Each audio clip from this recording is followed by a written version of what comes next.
Samantala, mahigit 4 na milyong pisong halaga ng hinihinalang shabu ang nasabat ng mga otoridad sa isang anti-illegal drugs operation sa Consolacion, Cebu.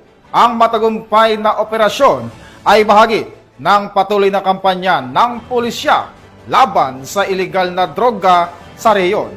Patrolman Judith Nicanor sa report.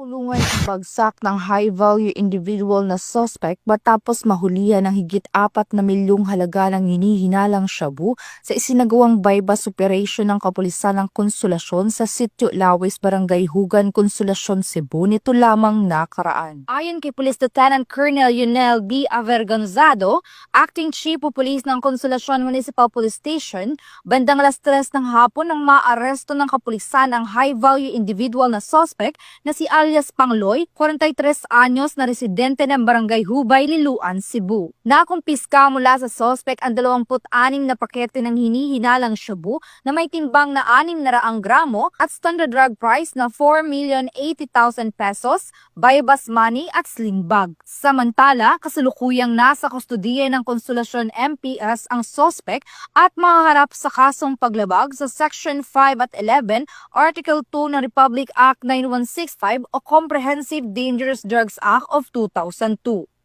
First and foremost, I would like to thank the community for their invaluable support that led to the successful arrest of one of drug personalities in our AOR. Your cooperation is the key in our continued fight against illegal drugs. To those who are still involved in illegal drug trade, stop your illegal activities now before the law catches up with you. Together, we build a safer and drug-free community.